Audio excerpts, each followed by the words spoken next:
Hello and welcome. It is a beautiful, windy-esque day in the high desert. This is the Nickolas Natali show. I'm your host, Nickolas Natali. Today we have a very special guest. He radiates enthusiasm and joy, and you look at him and you just want to smile. Alex Thomas is here in the flesh. What's up, man? How's it going? Good.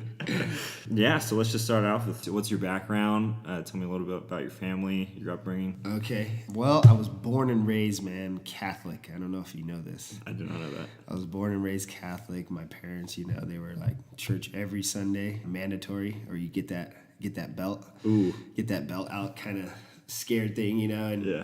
church was always, it was a good thing that my dad took us, but it was like, I just felt like it was so boring, you know what I mean? Like, I hate church. You're dreading church, you know what I mean? But now, of course, that I realize, now that I'm older, it kind of like set in, like, you know what I mean? Sometimes we're going to church Saturday and Sunday now, like, just to get in the word, you know what I mean? So that was kind of a good thing. Like, I hated it when I was young, but now I love it, you know what I mean? Like, we got to go to church, if we don't go to church, you're like devastated. Like, now you can watch it online, streaming, which is cool, but so I was born and raised Catholic.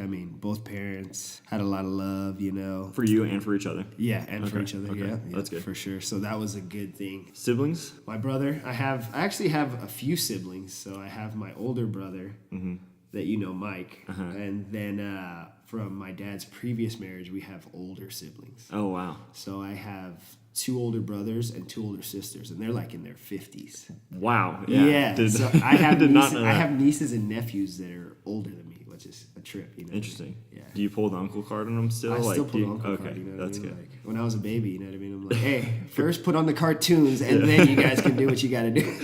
Go grab me a soda. Yeah. So yeah, that's pretty cool, man. And we've always been like just family. You know what I mean? It's never like, oh, that's my step, or you know what I mean? It's just like, that's my sister, that's my brother. And even one of my older brothers is adopted, actually. But like, it's crazy how he looks. Exactly like you guys? He does. Yeah, he looks exactly like my dad almost. And I'm like, dang, that's crazy. I wonder if my dad was like, yeah. That one looks the most like me. I'm taking that one. Yeah. So it's pretty cool, man. Yeah. Sweet. So I hear there's a few stories of you sneaking out, being a little rambunctious in your early days. Most definitely, man. Your mom caught us one of the times, man. That's the one I want to know. That's the one I want to know. So we were, and my nephew Brandon was out there. We were always getting in trouble, man. Every summer, he never made it. Like he could. He never made the whole summer. Yeah. He would always get sent home somehow, some way, and we were always sneaking out. We'd always get caught sneaking out. What were you sneaking out to do? What was the activities of the night? So it first started with going to like girls' houses. You know what I mean? Yeah. And what age are we talking here? We're talking like junior high. Okay. I think we would just go to. Do you remember cool. Chris Gamboa? Do you know Chris Gamboa? Yeah. Daniel knew him. Yeah. So we didn't really know how to drive that well, right? But for some reason he was like a pro, and he was even younger than us. He was 12. He was like 12. Yeah. So we would take the car over to his house. We'd go over there, and of course we were doing hood rat things back then, man. We were smoking weed. You know what I mean? Like, it was bad. It was all bad. And so we would just take the car over there, chill, smoke, whatever, and just eat Del Taco, like stupid kid stuff, you know what I mean? Or it was sneaking out even in 6th grade. Yeah. Well, my brother, he wasn't a good, he wasn't a good example, good role model. So he was sneaking out to his girlfriend's house. Yeah. And he would be like, hey, I'll drop you off at your girlfriend's house. Oh, wow. And then I'll go. You know what I mean? Type stuff. Yeah. We were helping him push the car out of the garage slowly. You know what I mean? Put it in neutral. Yeah, put it in neutral, start it up, and then go from there. Once we were, it was just makeout session at the girlfriend's house. We didn't even know how to kiss. It was just like, what are we doing here? Yeah. So, yeah, as far as that goes. And then let me tell you about the one where we got caught up. Yeah. Okay, so forget whose idea it was, but it was me, Daniel, Brandon. I forget if there was more. I know Amy drove us. And I'm always like, dude, Amy should be here right now. We need the getaway car right now. Because she's old enough to drive. Amy's my older sister. Yeah. And so she drove us, and we ended up egging this girl Taylor's house. Ooh, why? What was that? That was what I'm saying. There was no reason. Like, we just knew. I don't know. We just knew she lived there. Like, we didn't hate her or anything. Like, she was cool, and we actually knew her boyfriend. Like, Joseph Cardona was cool. So it was weird. Like, there was no reason, just stupidity, And so we egged the house. house. We get back, we thought we got away scot-free. So we're just, we're at home chilling, right? Yeah, Just laid up in the bed. I think we had just woken up, Yeah. And then my mom just kicks in the door, right? Like, I know what you guys did. And I'm like, what? What do you mean? Like trying to play it up. Yeah, like, what are you talking about? Yeah, And then she's like, this nice lady's at the door and she's gonna take you to clean up what you did. And I was like, we looked at each other like, we're in trouble, we're busted. And so your mom was at the door and she's like, come on, we're gonna go clean it up. I'm like, no. It was like the worst thing ever, bro. Yeah. But hey, I mean, we had to learn that hard lesson that day because it was just shame. They're like, why'd you do that? Yeah. The dad was out there cleaning up. He's like, that takes off paint. Oh, wow. This, that, and the other thing. And we were just, And I guess he had basically already cleaned it up. So we were just standing there like pouting. Little dogs with our tails between our legs, me, Daniel, and Brandon. Yeah, that was the last of the egging. Never again. Yeah, never again. Do you know how they found out or like how you got caught? I don't know, man. I need to ask your mom and see mystery. what happened. Oh, no, I think Amy ratted us out, actually. I think she did. But she didn't have to go. That's what I'm saying. That's what I was upset about. I'm like, Amy should have had to go. I mean, that's what happens. Don't they say that in when they're... But she was probably already 18. She's like, I ain't going. She was 18 taking you guys. I don't know. She was older, right? Yeah. We were 12. So how much older is she than us? How much older is she than you? 16 years older than me. Okay. So she's probably about at least 6 years. Yeah. That's hilarious. So you mentioned your brother Mike not always being the best influence. Yeah. What type of stuff was he up to? Did you follow that path? How did you guys' paths interweave? You know what? He wasn't always the best influence at all. I mean, as far as the drugs and the drinking and all that bad stuff, you know what I mean? Mm-hmm. But he was always there, to have my back. You know what I mean? Like somebody was messing, like a brother. Yeah, somebody's messing with me down the street, I would be able to hit him up, like, hey, they're messing with me. You know what I mean? And he'd go and just punk him real quick, check him real quick. Yeah. Nice. So I always had him to rely on, and he's just always been there for me. You know what I mean? Yeah. Even though he kind of went on a crooked path. You know what I mean? Yeah. He ended up going to jail. I mean, and I guess I could have been jailed plenty of times. But when I saw that, I was like, dude, I don't want to do that. You know what I mean? Yeah. Even though I was still doing bad stuff, I guess I was more cautious with my stuff. You know what I mean? Yeah. As far as that goes. But yeah, when he was going to jail for robbing houses and stuff like that. Mm-hmm. Yeah, he was always a big influence on me because, of course, when you're little, you want to do. Yeah, even at 7 years old, we got caught stealing, man, at the mall. No way. Well, yeah, because him and his boys were stealing. I'm like, oh yeah, I'm right there. Yeah. I was only 7. He was older, of course. He was probably 12 or whatever, or how much? 4.5 years. Yeah, he was 11. And so I was like, I'm gonna steal too. You know what I mean? Tasmanian devil boxers, bro. So you had to have them. I had to have them. I'm gonna go to the dressing room. They'll never know. Come on, what is this 7-year-old doing? Going to the dressing room? They knew. You know what I mean? And I remember the cops looked like Mounties back then at the mall. I don't know if you remember Mervyn's. They had Mervyn's in the mall. Yeah. And so the cops looked like Mounties. They had a white with a purple tie. It was weird. They had a little funny hat. Yeah. And I'm like, what are we in Canada? And so I remember walking out and they're like, young man, come here. And they're like, holding up your boxers. I had the hugest orange pants on. Back in the day, parachute pants? Yeah, baggy was in. Yeah. So I had the hugest orange pants, and they were my brother's pants. Your brother's pants. Yeah. Talk about influence on your life. I'm telling you, man. So I wanted to be down with my big brother. I wanted to do everything that he did, So it was kind of a gift and a curse, I know now I've talked to him and we've had those conversations, and he's told me, dude, I'm sorry, you know what I mean? Just showing me as far as drugs, alcohol, sex, stuff like that, you know what I mean? He's like, I apologize, you know what I mean?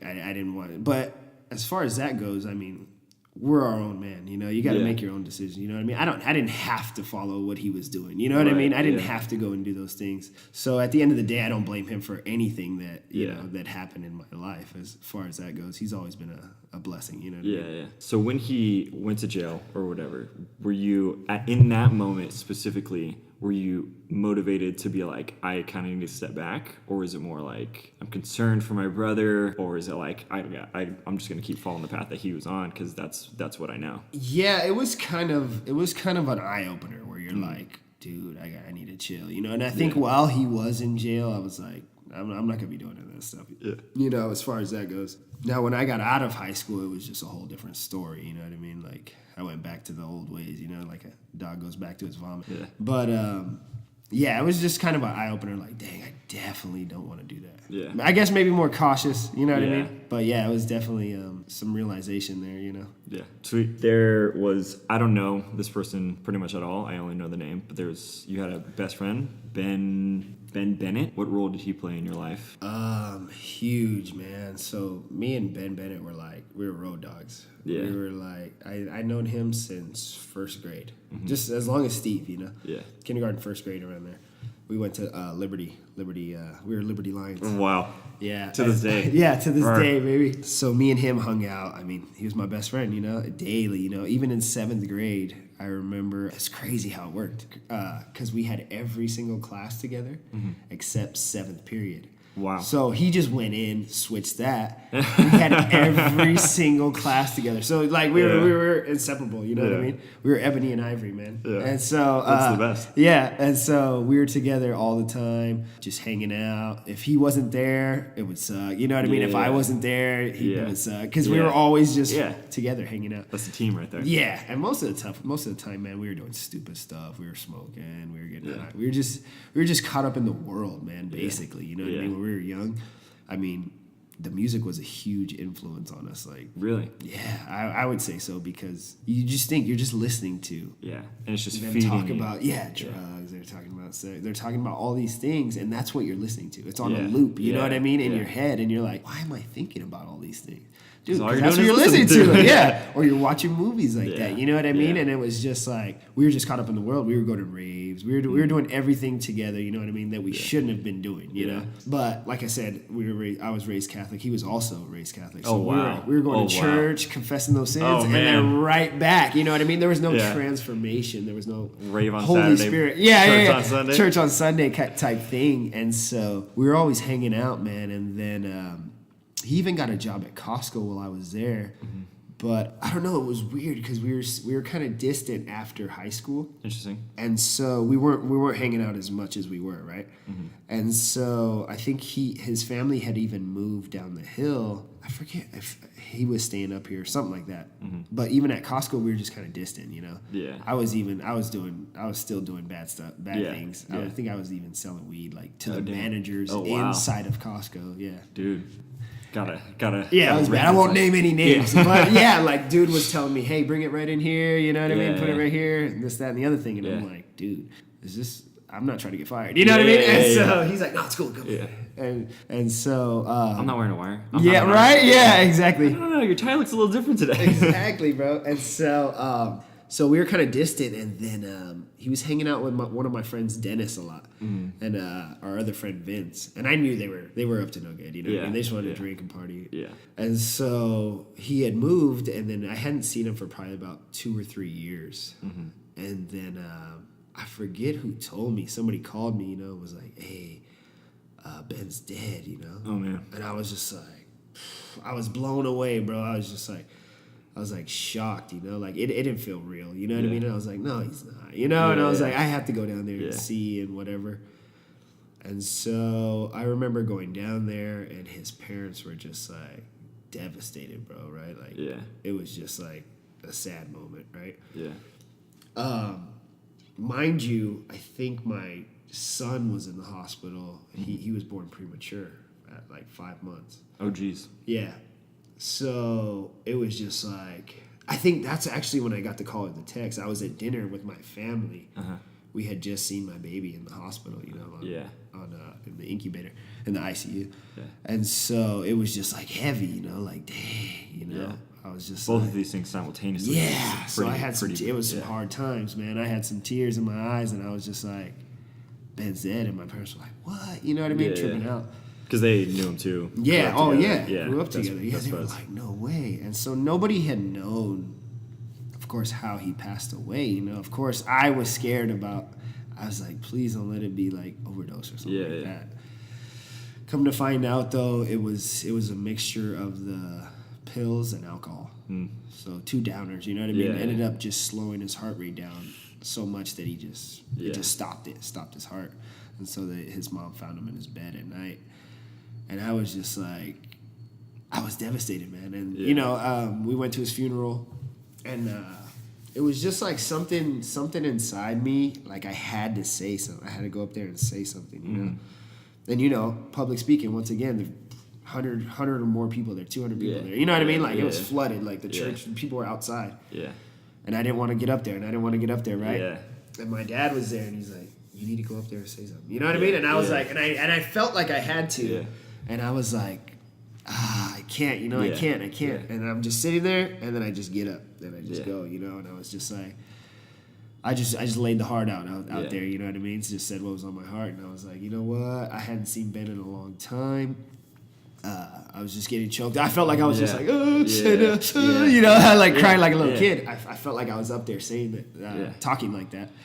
And so tears were streaming, and I'm just like, I hadn't seen him in a long time, but I really love you, man. You know, I'm gonna miss you. You know, just laid out the heart, and then I just felt so much like relief, bro. Yeah. Like, just at least got up there and said something for him. You know what I mean? Like, we were boys. Like, I told everybody, like, we had every class together. I told him. And so when I went back and sat down, it was just like relief. And my dad was like, you know, he put his hand on my shoulder. Yeah, he's like, good job. And it was just really an eye opener, man. Yeah. Yeah. And then, I mean, I'll just transition into that because there was more tougher times. Right after, I think a couple months after Ben had passed, my son, same situation, right? He was on the machine. There was breathing for him, taking care of him. He ended up getting like turning into like a vegetable, basically. They said only the machine's keeping him alive. This, that, and the other. It's not looking good. You know what I mean? Like, we wanna give you the option on, you know, either pulling the plug or whatever you want to do, you know, like, or keep him like that. He's going to have to be on the machine, you know, this, that, and the other thing. And so I was like, I mean, I'm already devastated from my friend, you know, and so I'm thinking like, well, let's pray on it, you know, like I already knew to pray from my dad to going to church all the time. I knew to pray. And so I'm like, well, let's just dive into prayer and we'll see what happens from there, you know? Yeah. And so we gave it 2 weeks. He was only getting worse. Like, he's suffering. They were like, he's suffering, you know, right now. Yeah. And so we gave it 2 weeks. Nothing happened. So we decided to just let him go, you know. And so we all sit in the room. The whole family's in there, and it's just, bro, probably one of the toughest times of my life, you know, like just pain, like you can't even imagine, you know. Out of your control pain. Out of my control pain, just holding him, just crying. I think I was only like 22 years old or something like that. You know, like it was just tough. And so we're holding him, and he takes his last breaths in my arms, you know, and I'm just like, dude, it was just heavy, man, like heavy. I remember going out into the hallway, and I was just leaking, bro, fluids everywhere. You know what I mean? Snot bubbles, everything, just crying, bro, like I never cried before. I was like, I'm about to run out of tears, you know? And so there was a Christian pastor there. So, wow. Yeah, crazy. Yeah. Right? And so he just puts his hand on my shoulders. He looks me dead in my eyes, and he's like, Jesus loves you, man. Jesus loves you. You know what I mean? Yeah. Don't worry. Your son's in heaven, you know? Like, Jesus loves you. Yeah. And I was just like, bro, just, you know, the waterworks. And so I didn't even know that man had planted a seed right there. You know what I mean? Because, I mean, I knew that, but I needed to hear it. You know what I mean? Yeah. I knew that, but I needed to hear it. It's probably something that you heard while in church every Sunday, but in that moment, it was timely and you needed it. Perfect. Yeah, exactly. And so after that, I was just like, oh, man, I felt like kind of a little relief. Of course, I was devastated for at least a couple months, man, you know? And then as soon as you think you're getting over that, my dad passed away. Or he was in the hospital for a while, and then he passed away. You know what I mean? He had high blood pressure. He was having strokes. Like, high blood pressure, no joke, bro. Keep the salt off the table. Yeah. Because it shut down, like, almost all of his organs, you know? Jeez. And then when my dad went, it was crazy because I remember being in the hospital, right? Mm-hmm. And they asked him, before he had passed away, a little bit before he had passed away, they were like, how do you stay, like, so positive, you know? My dad was a positive dude, you know? Yeah. Like, how do you stay so positive? How do you stay upbeat? You know what I mean? Yeah. And he's like, I pray. You know what I mean? He's like, I always pray. And that resonated, bro. When he said that, I was right there, you know? And I was like, and he, like, till his dying day, he had a smile on his face. Like, you know, like, he was happy. It was weird. Like, And he had always said, like, when it's my time, it's my time. You know what I mean? Like, the doctors aren't going to save me. He was one of those macho men, like, I don't want to go to the doctor. You know? He never wanted to go to the doctor for anything. Like, he's like, they just slap you with drugs. They just slap you with medicine. Right. And that's kind of how I am, man. I'm like, yeah, they just give you a reason, you know, to keep coming back. They're not curing, you know what I mean? Yeah. When he passed, it was hard, but it was almost like a peace. Like, his funeral wasn't like one of those, like, sad moment. It was like we were celebrating his life. Like, he lived a long life, you know what I mean? He was positive and he was positive. He knew the Lord, you know what I mean? Yeah. Like, it was just, it was really good. And, like, everybody was smiling. Like, it was crazy, the interactions, you know what I mean, that we had. Yeah. Of course, when I went up there to speak, they had me speak, I think, on a few little verses, you know? Mm-hmm. Of course, when I went up there to speak, I was crying, but after that, like, all the friends and family and everybody that knew him was sharing their stories, and it was just, like, a blessing, you know what I mean? And so those were probably the toughest times of my life, man, you know?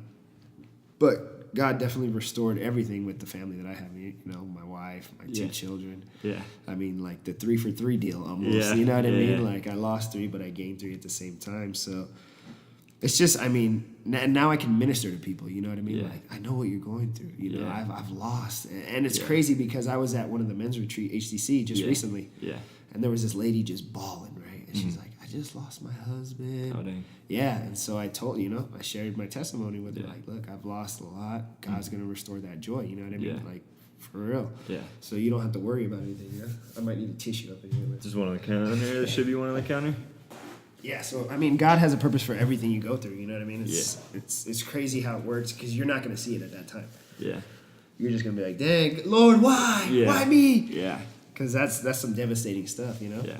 And how long does that phase typically last? I think it's different for everybody, man. And, you know, I kind of, to be honest with you, I wilded out after my pops passed. It was just like women were an object. Because I just needed something to, like, numb. You know what I mean? Like, I felt like I needed just love. Like, of course it was lust and it was all wrong. But, yeah, it was just something that I still didn't get it. You know what I mean? It's crazy how patient God is with you because I was still running back to my old carnal ways. You know what I mean? Like, to self-medicate. Yeah.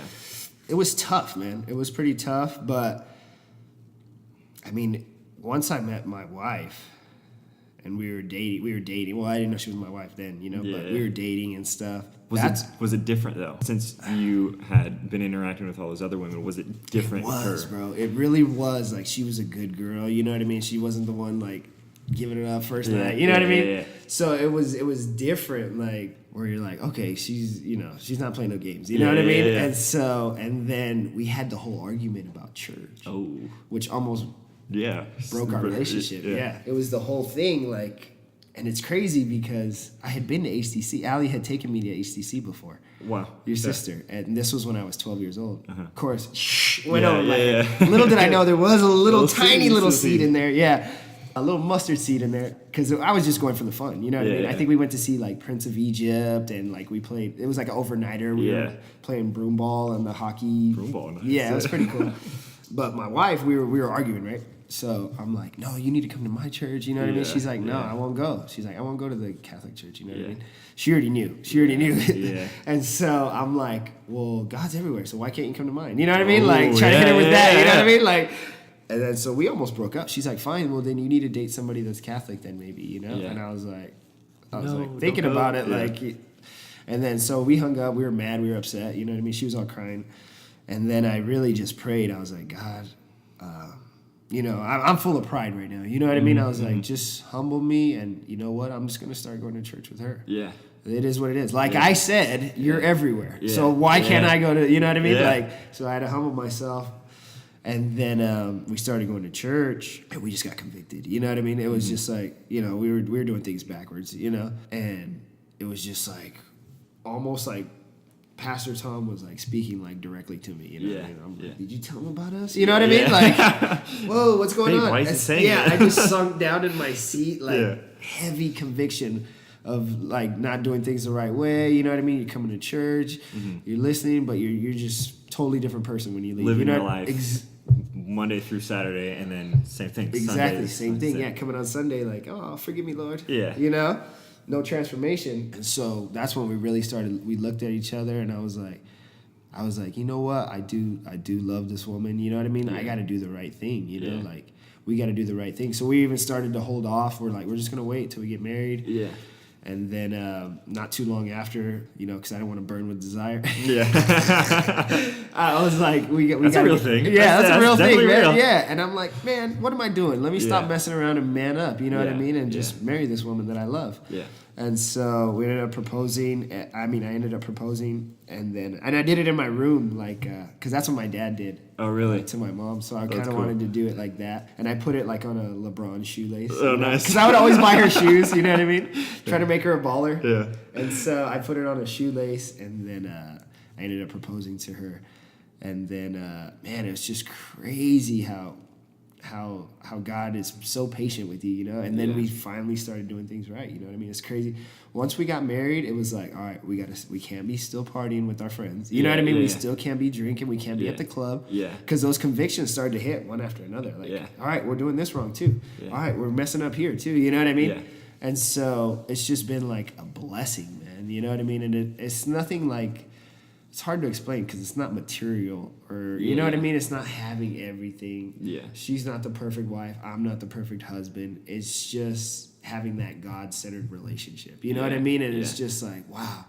And I forget, I know it's Proverbs, but he who finds a wife finds a good thing and obtains favor from the Lord. You know what I mean? And I've honestly like felt that, bro. Like, I feel that, and I like promote marriage. Like, dude, you better get married. You know what I mean? I'm hitting up Steve. I'm hitting up Vinny. I'm like, you fools are tripping. You know what I mean? So I'm going hard, and I'm like, you guys are missing out on those blessings, man. You're missing out on those blessings, and so it's just so cool, man. How God works. That is pretty cool. So what about being married made it so eye-opening to those things that were standing in your way of doing it the right way? Why the marriage together made it so important to get it right? I think that just solidifies, it's God's way of solidifying that foundation, you know what I mean? Yeah. Between man and woman. That's how he wants it, you know what I mean? Yeah. And when you start seeing that, you start seeing like through God's eyes, you know what I mean? Like, what does God want? Not me. Yeah, what does God really want me to do? And then it was just like, once it clicks, you're like, oh, dude, I've been doing things wrong all along. You know what I mean? Like, you just know. You already know you're doing things wrong, but then you're really like, wow, I was really messed up. You know what I mean? Like, I had it all backwards.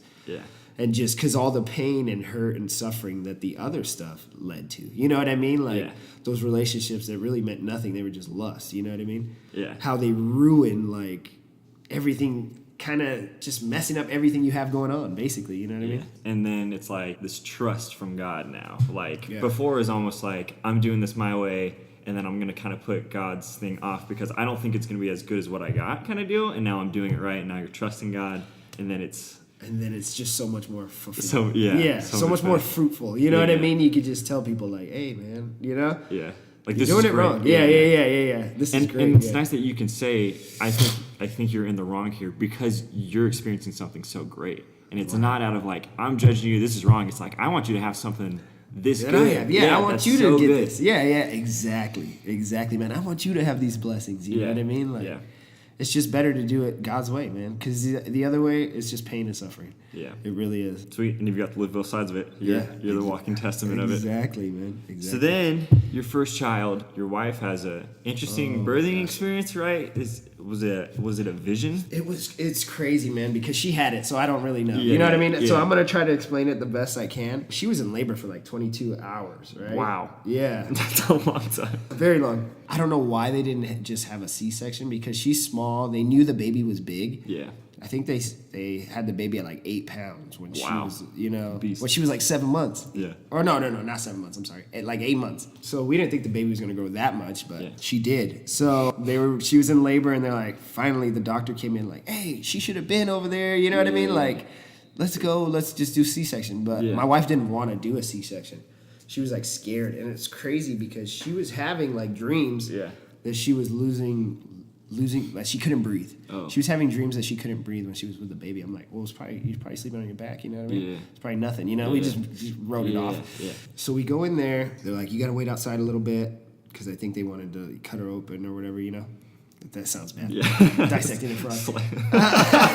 So they wanted to open her up, and then so they let me come in once everything's like kind of covered, right? Yeah. And so they're like, just stand back here. They had like a big sheet. They're like, stand back here with her, and hold her hand, right? And so I'm right there holding her hand, rubbing her head, and she's not responding. She's just out, bro, right? And I'm like, baby, you all right? Yeah. And then she's not saying anything, right? And so I'm like, that's concerning. Yeah, that's weird. Eyes glazed over, eyes open, eyes closed. Like eyes glazed over, yeah, just like out, like out. Well, they were kind of closed, but you can kind of see a little bit. Yeah. You one of those? Yeah, just out though, out cold. And so I'm like, is she all right? And they're like, yeah, she's fine. And then they take the baby out, and I'm like, babe, look at the baby. You know what I mean? They take the baby out. They bring her over. They show her to my wife and me, and then I'm like, baby, the baby's right here. You know, Lexi's right here. And then she's just out. And I asked the guy, I'm like, hey, is she all right? Yeah. And he's like, yeah, she's fine. All of her vitals are fine. And he's like right by the vital machine. Yeah. And I'm like, but she's kind of all right, but she's not answering. Yeah, she's not even looking at the baby. You know what I mean? Yeah. So it was weird. And then they put the baby, they're cleaning her up and stuff. And they're like, we're going to get her cleaned up. You got to get out of here right now. Like, get out. Like, they forced me out, which was weird, you know? Yeah. And I'm like, damn, she panicky. she wasn't breathing at all, you know? And then, so I get out of the room and I'm like, dude, I better hit a little prayer real quick. You know, I'm like, Lord, protect my wife. You know what I mean? Just watch over her, watch over the baby, let them be okay. And so I probably waited out there for 5 minutes. They brought the baby in, and then I'm just like, is my wife all right? You know? Yeah. And then they're like, yeah, she'll be in here. We'll wheel her in here in a minute. And I'm like, oh, cool. Yeah. And so I'm taking pictures of the baby, this, that, and the other thing, right? And then they wheel my wife in, dude. And then she's just like, she looks at me like, dude, like the biggest eyes, we got to get, and the first things out of her mouth was, we got to get right with God. Wow. Yeah. Like, we can't be lukewarm. She's like, we can't be lukewarm. We can't be playing. You know what I mean? Right after. Hey, and I was just like this, dude. My eyes were like, started watering. Yeah. You know what I mean? Because of course, I'm thinking like, I'm just a man, you know? My flesh is weak. You know, I fail every day. And it's just like one of those things that just hit me hard. Like, Lord, you know what I mean? Like, kind of just big time conviction. Like, dang, what do we need to cut out now? You know what I mean? Like, we got to do things right. And so she was just like, she's like, I didn't see anything, but I heard God. You know what I mean? And he was talking to me because she was saying like, I don't want to die. You know what I mean? Please let me go back. Please let me go back. She was asking him, you know? Wow. So she was kind of like, just had an out of body with him. You know what I mean? And she's like, I didn't see anything. All I could hear. She's like, I could just hear like the booming voice. You know what I mean? Jeez, yeah. And so she's like, he told me that we got to tell my parents. We got to tell your mom. We got to tell but like specific family members, like, we got to tell our friends. You know what I mean? Like, we got to bring people to him, like, bring people to Christ. Yeah. And so she's like, I just want to go back. You know what I mean? Please save me. Please don't let me die. You know, like, it was just crazy, man. Like, because we had we kind of knew that, but we weren't really, like, spreading it as much as we should. You know what I mean? Yeah. Like, and I think we all get caught up in that. Your own life kind of deal. Yeah, like, okay, I don't need to preach the gospel, but like, it's like, if you have the cure for cancer, you're going to want to tell people, you know what I mean? Like, dude, this is saving souls, you know, not lives, you know what I mean? Like, these are saving people that are lost. And so you think about like Jehovah's and Mormons, they're going door to door speaking crazy stuff. And like, we're not even out here telling our friends and family. Yeah. Like, it was just like a big eye opener, you know, where I'm like, whoa, we got to get right. You know what I mean? Yeah. And it was just like, once that happened, I mean, I can only imagine what she was feeling. I was just like, it was crazy. I was like sitting there, bro. Like, I wasn't even like thinking about the baby. I'm like, we got to get our lives right. Yeah, we got to get ourselves right with God and tell everybody, you know what I mean? Yeah. So it's crazy, man, how God works. It's just like insane, bro. And all of this stuff happens like, I don't know, on his timing, you know what I mean? I can't say, I always like to say, I wish I would have got it back here. You know what I mean? I wish I would have been good from whatever. Yeah, good from 12 years old. But then I wouldn't have learned all this stuff. You know what I mean? Yeah. I wouldn't have all this stuff that I have now in my arsenal, I guess, to help people. You know what I mean? As far as the drugs, alcohol, you know what I mean? I can relate to it, dude. I didn't go to rehab. I didn't go anywhere. Yeah. Like, God just took those things away. Like, you know what I mean? As far as the music that I listen to, it's just like, all right, you're done with that. You know what I mean? It wasn't anything I had to like strive to like, oh man, I need to go to rehab. I need to get better. I need to do this. So it's just like those little things. Now there is some things that he'll he'll let you know that they're bad, and you might need help. You might need classes. You might need to talk to a brother, you know what I mean, or a friend. It's just awesome, man. It really is. It truly is. I'm just like excited to see what God has next, you know what I mean? And I just want to try to be obedient to God, you know what I mean? That's the goal every day, is to be more Christ-like, you know what I mean? Yeah, absolutely. Essentially just God gave you strength in those areas to drop it. I guess I should say, from this big calling moment of your wife saying, we got to get right with God, what were the next first steps toward getting your life right? Because essentially that's pretty overwhelming, you know, getting a call from God like that. For me, it started like stepping out in faith, you know, like talking to your coworkers, started serving in the student ministry, you know, like, dude, we're just going to church getting fed. Ain't feeding nobody, you know what I mean? So starting in the student ministry, just reaching out to people. I mean, the whole just Instagram thing, you know what I mean? Like, I gotta reach people, you know what I mean? Even if I'm not necessarily talking to everybody, like, hey man, you know Jesus, you know what I mean? But at least planting little seeds here and there. Even the other day, man, my Instagram, I don't know if you've seen. So I work at the high school now, Hesperia High School, on Campus 8. Yeah. Oh, nice. So there's a skateboard brand called Thrasher. Mm-hmm, there is. You've heard of it? Oh yeah. So this kid has a Thrasher sweater on, right? It says Thrasher on the front. No big deal. He turns around, on the back, there's a pentagram with the Baphomet with the horns, 666 on it. Oh my gosh. And I'm like, bro. Do you know what that is? I said, bro, come here. What are you doing with this? Oh, it's just a brand. It's just a brand. The kids, you know, they shake it off. And I'm like, do you know Jesus? And he's like, no, I don't believe in Jesus. I don't believe in the devil. I don't believe none of that. I was like, oh, you're kind of promoting the devil. I was like, well, listen up, man. Look you see that? I was like, you see that golf cart over there? I was like, he's like, yeah. I was like, if I don't believe that that's not a golf cart, does that make it not a golf cart? He's like, no. But, hey, if I don't believe in gravity, am I gonna float away? You know what I mean? I'm like, it doesn't matter. You know, like this is the truth, man. This is truth. You know what I mean? And so I was like, I'll tell you what, man. You give me that, whatever gear you have. You have a couple sweaters. Yeah. You give them to me. I'll take them, burn them, whatever, cut them up, and I'll buy you. We'll go to the mall. You know what I mean? We'll go to the mall. I'll buy you whatever you want. Yeah. And so he ended up doing that just the other day. That's awesome. Bro, he bought out the mall. Skateboard, shoes, right? Sweaters, pants. I even got him a pizza for to take home for dinner. You know what I mean? But it was worth it because you're like, dude, Revelation tells you're going to have to get that mark to buy or sell later. You know what I mean? And that's eternal damnation, bro. I don't want you going there. You know what I mean? Like, these kids, they just don't know. You know what I mean? Like, of course, I did stupid stuff in high school, but never that kind of stuff. Yeah. And so I feel like God has just put me in those positions, you know what I mean, to be that light in the darkness. And you know what? A lot of people aren't going to like it. I get a lot of people that hate on it or whatever. They're like, they look at me like I'm stupid or whatever, but it is what it is. You know what I mean? I'm still going to say that truth. You know what I mean? Yeah. So it's just crazy, man, how God puts you. You know what I mean? I'm like, dude, I got to reach these kids. And I'm reaching out to all of them like, hey, you turn in the Thrasher gear, we'll go get a new sweater. Yeah. You know what I mean? Like, I don't care. We'll go get something. You know? So it's just crazy how, like, the enemy's not even hiding, man. It's wild.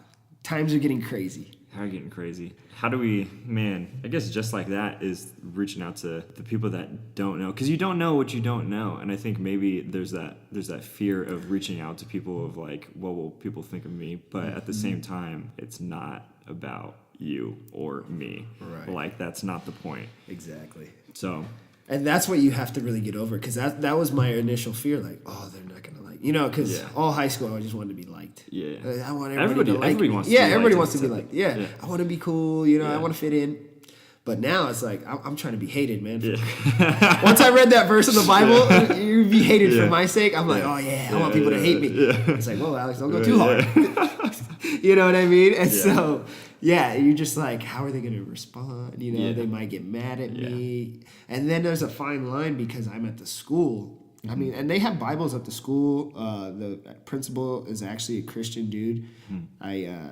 I went to camp with his kids. Like, so it worked out perfectly, you know what I mean? So I know he has my back, but as far as like, I just don't want to be like in a spot where I'm like, all right, Alex, you're going a little too hard on these kids. You know what I mean? Like... Because they do have different, there's so many different beliefs. Yeah. You know what I mean? And it's a long-term game. Right. Because working at a school, you're going to build that relationship. And let's say they start at that school, 6th grade, 8th grade, whatever it is, and then you're with them for 6 years of being consistent and just loving them and planting little seeds every single day. Like that probably has so much more of an impact instead of this. Yeah. They're just reading the Bible. Read this, man. You know what I mean? Yeah. Put your nose in this book, and it'll be fine. Yeah. But I think you do a really good job of being an example of it, which probably goes a long way, especially with kids. Because I remember when I was in school, I looked up to people that were strong in who they were and what they believed and just consistent in the way they acted. Yeah. So that's probably the hardest part, is to be consistent in your own actions. Yeah. But it's also probably the biggest thing to influence kids. That's true. That's very true. Sweet. You ready for the lightning round? Ready. This lightning round is brought to you by people who respond to my Instagram. So here we go. Some bangers. Goal is to answer quick, fast, extra lightning. If you could receive a free taco or $1 every day for the rest of your life, which would you choose? From Jordan Newmeyer. Definitely the $1. Really? Why? A free taco? Because you could save up, man. You could save up those dollars, you know what I mean? I got kids. That's true. So I got to bless them with... dollar store stuff? Yeah. Dollar store kids. Hey, that'll be their college right there, man. Tuition. What restaurant sells the best chicken nuggets from Gio? You know we got to go Chick-fil-A, man. Ooh, that is a great choice. Yeah, because it's like real chicken. Yeah. I mean... Not just bread. Like the other ones are just grease and bready. Yeah. Bready. Burger King, you can get 20 nuggets for like $1.50. It's tempting, but you know they can't be good. You know it's not real chicken. Yeah, what's in there, bro? Yeah, I don't know. What's your favorite SpongeBob episode? Hayden Page. Oh, there's a lot of good ones. What is that one where he's singing "I'm Ready" all day? Is it first day of work or something? Yeah, something like that. Count it. I think that's my favorite one. I haven't seen SpongeBob in a minute. My daughter stopped watching it. Ooh, rough. Luke Kluge asks, "What age did you have your first kiss?" I don't know why he wants you to say that. 12 years old, man. Really? Yeah, 12 years old. What and where? That was when we snuck out. Oh, so, you snuck out for your first kiss. Yeah. Ah, romantic. That was at. So it was at this girl named Tiffany's house. Sweet. Yeah. Kyle Firerod asks, "What is the correct way to spell lightning?" Lightning? Yeah. How do you spell lightning? LIGHTNING. Nice. I'm like, wait a minute, man. I spelled it wrong. That's why they're clowning me. Sweet. Well, I think that wraps it up for this episode. Alex, thanks for being on the show. Sweet, man. Thanks for having me. Keep doing what you're doing. Keep being a light. Keep being a good example of what joy. And the best part about it is, like, you can see the blessings in your life. Like, you're radiating it. So thanks, brother. I appreciate it. You are too. Absolutely. Where can we find you on the internet? Alexander the Grateful _25. Let's go. I believe. Yeah. Count it. Yeah. I'll throw it up. It'll roll up. It'll roll Grateful with GR8. Yeah. I like it.